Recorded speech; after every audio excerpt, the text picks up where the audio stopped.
everyone, and welcome to another edition of Nick's Impromptu Reviews. My name is Nick, and today I'm going to review Dixit by Asmodee Games. Now, Dixit is it's a party game that accommodates 3 to 6 players. It's very similar to the popular game Apples to Apples, where you have to sort of guess what the person is saying or which card they're doing. However, Apples to Apples, well, that uses words and phrases. This uses pictures. And before I get any further, I just want to give credit to the artist, Marie Cardouat, and I hope I pronounced your name right, and just give credit to her for drawing these nice art on here. Now, I can't really show it to you right now, but you'll see it during the gameplay. And that actually plays a big part of the game. The illustrations actually play a big part in this game. In fact, that's the entire gameplay is the art in this game. So, well, Dixit, it's kind of a hard game to describe, okay? Theme-wise, it's just art, all right? Just abstract art. And I really don't know what else to say about this game, but it's very unique, and it's very easy, okay? And you know what? I'm not even going to go on and try and describe this. I'll just have to show you the gameplay. So let's take a look at it right now. Okay, so here's a setup for a 4-player game.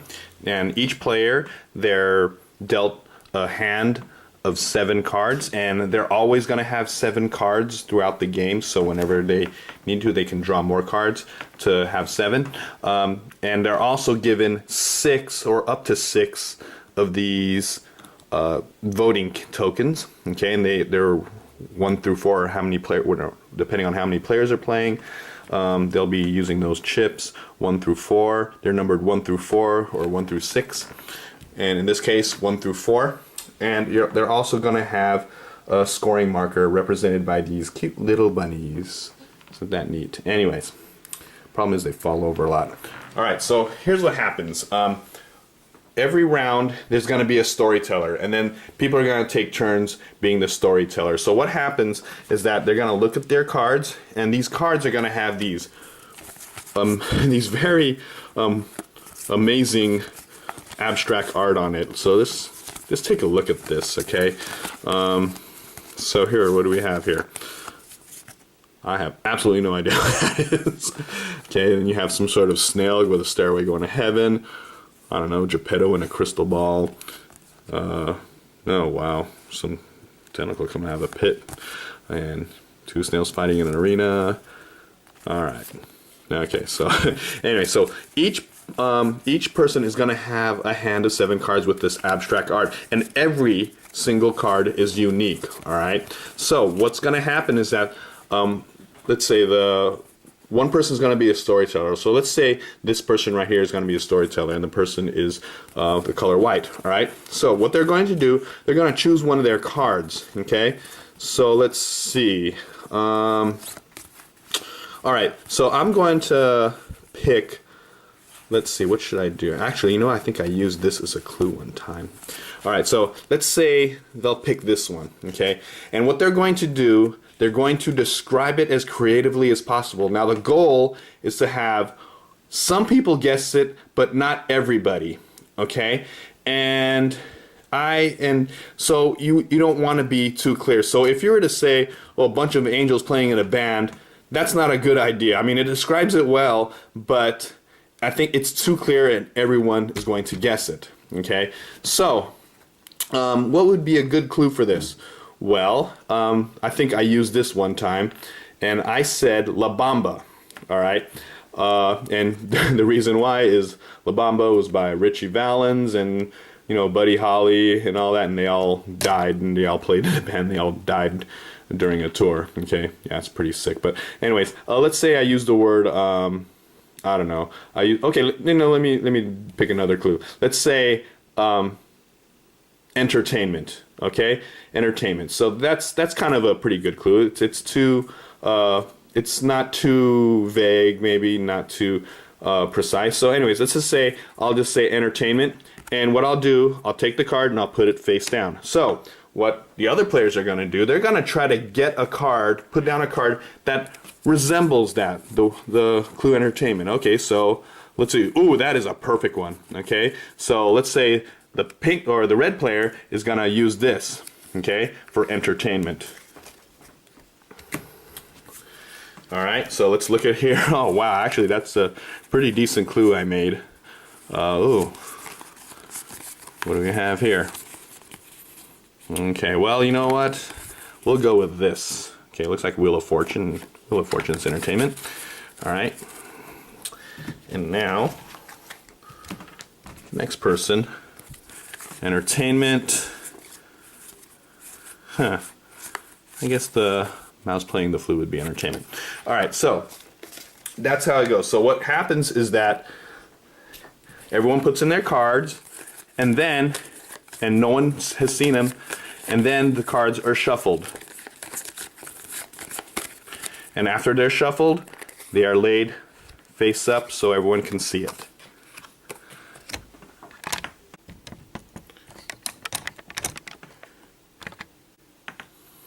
Okay, so here are the 4 cards that were picked. Now remember, this is the one that the storyteller said, and the clue was entertainment. So basically the storyteller sits back and watches and see what happens, alright?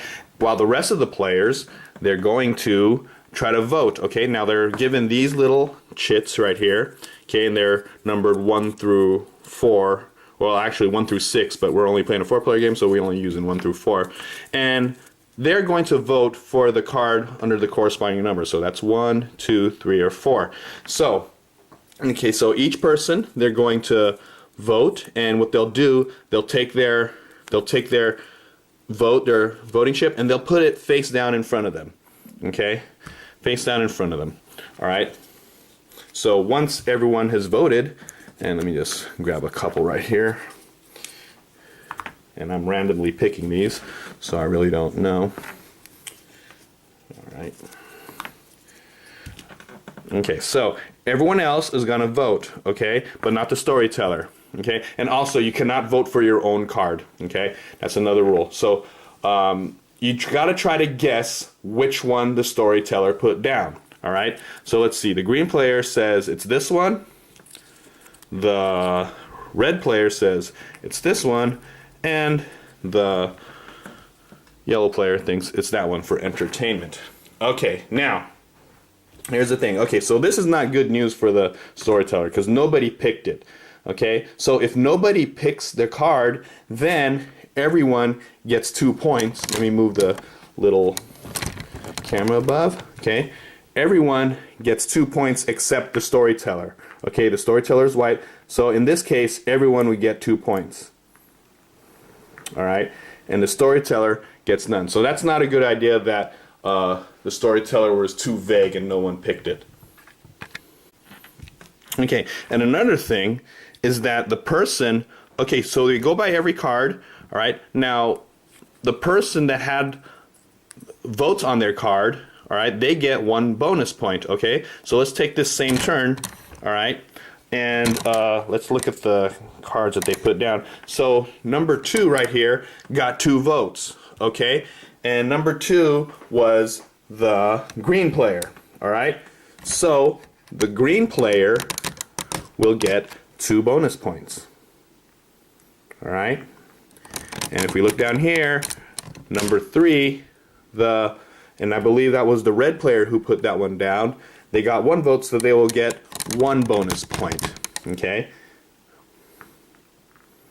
Right? And that's pretty much the end of that scoring.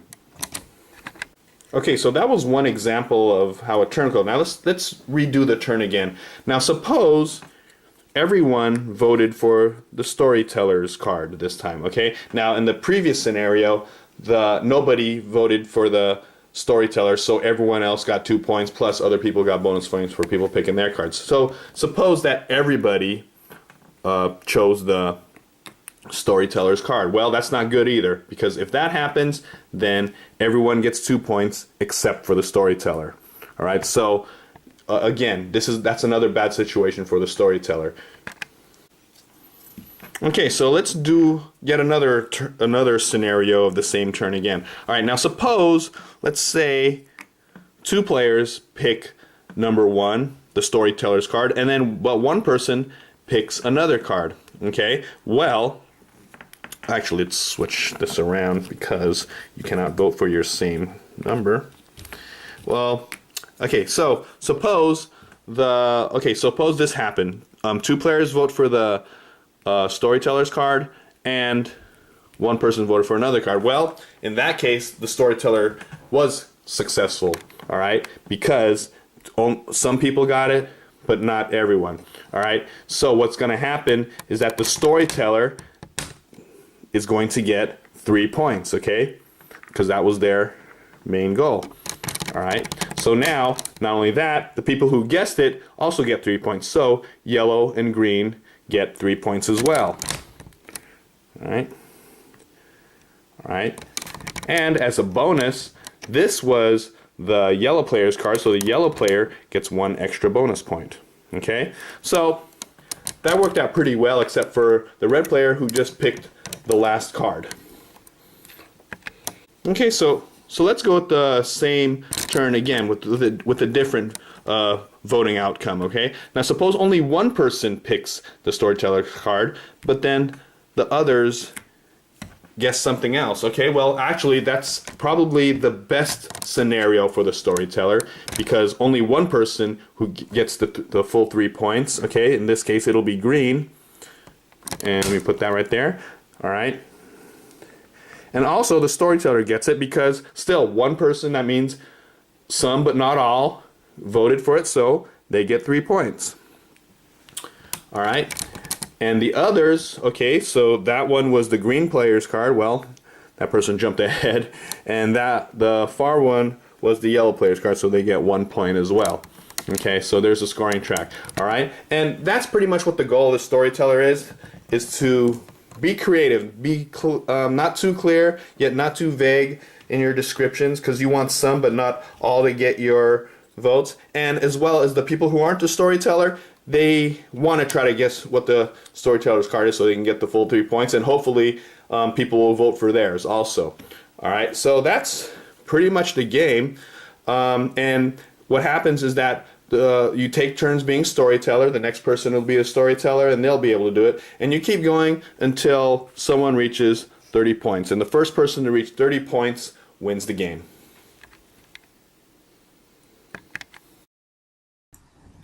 So as you can see, the rules are very simple for this game, and if you've played the game apples to apples, you'll find that the mechanic is pretty similar.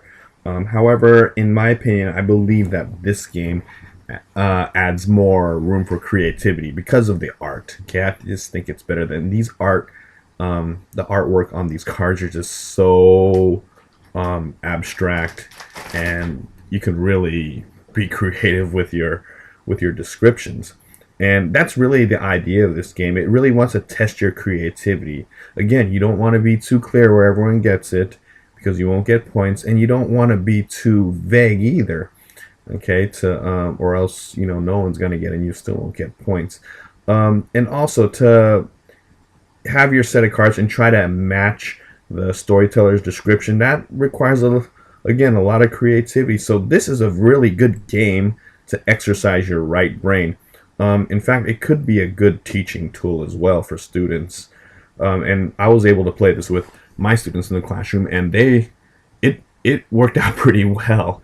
And I think it really encourages creativity. It's a very good family game, and really anyone can play it as long as they can just talk and even just have just a little bit of creativity.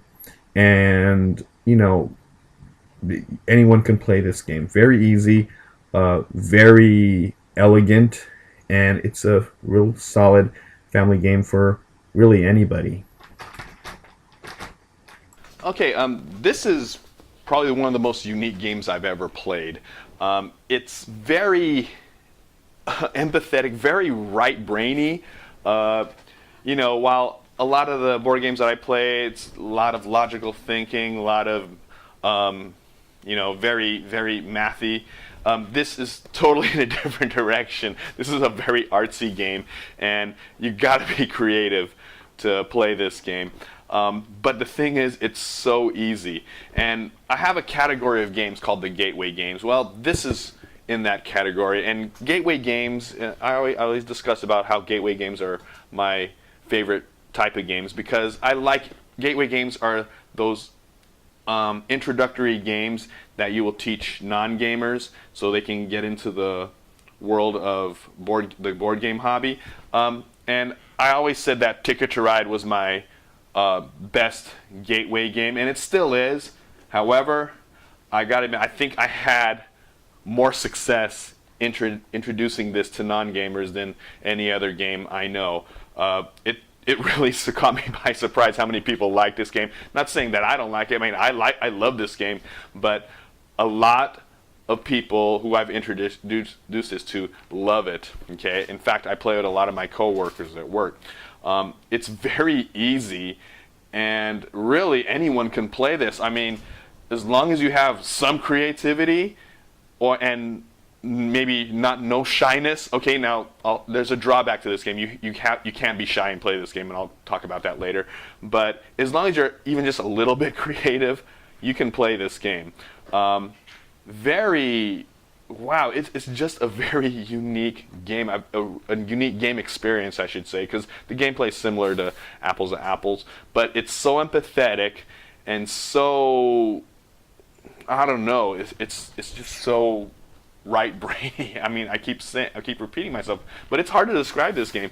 But everybody has fun. Okay, some of the descriptions that people put out, like for instance, they'll say, "Oh, this reminds me of Nick." All right, and then you see all these weird-looking pictures, and you're wondering, "Man, is that what you guys think of me?" Or it's like, it's funny how you can learn so much of what goes on other people's heads playing this game. Okay, yeah, I learned a lot about my friends. Playing this game. And there's some strange things that goes on in their heads sometimes. But see, that's what this game is. And even if you're a serious gamer, first of all, you shouldn't be too serious about this game. Now, I know I do have some friends who are really hardcore and want to win this game. Yes, I'm talking to you, Gabby. But generally, you should have fun. You shouldn't even think about winning, because this is what this game is about. It's about social interaction and having fun. Now for those serious gamers who want to win, you'll think that, maybe you'll have you'll know someone in there who'll give like an inside joke that only they know. Okay, yeah, that can work, but here's the thing: these pictures are so abstract and so creative. A lot of times, and from my personal experience, a lot of times when people try to make an inside joke where only one person gets it, a lot of people can make some good, educated guesses of their card. Okay, so it only works to a certain extent. And the replay value is surprisingly long. Okay, especially if you have all the expansions. And you know what? I highly recommend getting all the expansions. Now, there are 5 different expansions. Each expansion has 83 cards. I recommend getting all 5. Okay, I have both the original Dixit. This is the orange Dixit. This is Dixit Journeys, the blue version, which is mostly found in retail stores. I personally like the art better in this one. And you have Dixit Quest, which is in here, Dixit Odyssey, which is in here, and then the latest one, which is Dixit Origins. Okay, and there's like about 83 cards in each set. In fact, there's exactly 83 cards in each set, so it's almost 500 cards. And I recommend getting all of them to increase the replay value. But I've been playing this game, a lot, okay, and it's fresh every time, okay? You just have to get more creative with your clues and stuff, and yeah, believe me, you can do that with this art. And let me give another shout out to Marie Carduat. She made the art in this is so incredible, okay? I really like the art. And now Marie Carduat, she illustrated the original version. I think she illustrated the second expansion. I'm not sure, but she probably did the best art in this, in my opinion. And the art's very whimsical, very abstract, and it's very funny. Okay, but anyways, the thing is, you gotta have fun. You must have go into this and just have fun and not to be too serious about winning the game. Okay. Now, one thing, and like I said before, shy people, and this is from experience also, I noticed this is at work with extremely shy people who are just too afraid to give a clue. Come on, you have to be sort of loose and sort of a little bit extroverted to give out a clue. I mean, so what? So what if you give a stupid clue and people make fun of you? I mean, it's all about fun and interaction. In fact, this is probably a good exercise for shy people, okay, to come out of their shell and be able to speak, okay. Yeah, and I did play with a bunch of shy people. Yeah, that's the only time this game actually failed, okay. But in general, I had the most success with this. Introducing it to non-gamers than I had with Ticket to Ride. Even though Ticket to Ride's still my #1 gateway game, this is definitely a second place one. All right. So, and that's it, Dixit. All right. And with that, I will give Dixit an 8 out of 10. Yeah, it's pure fun, okay? And yeah, I highly recommend getting this game, especially if you're a non-gamer. This is a great icebreaker if you have like a dinner night or whatever, okay? Or just a family get-together, okay? So yeah, Dixit, highly recommend it, and you can pick it up anywhere, Toys R Us, Walmart, pretty much anywhere. All right, now that is it. Until next time, I will see you all later. Goodbye.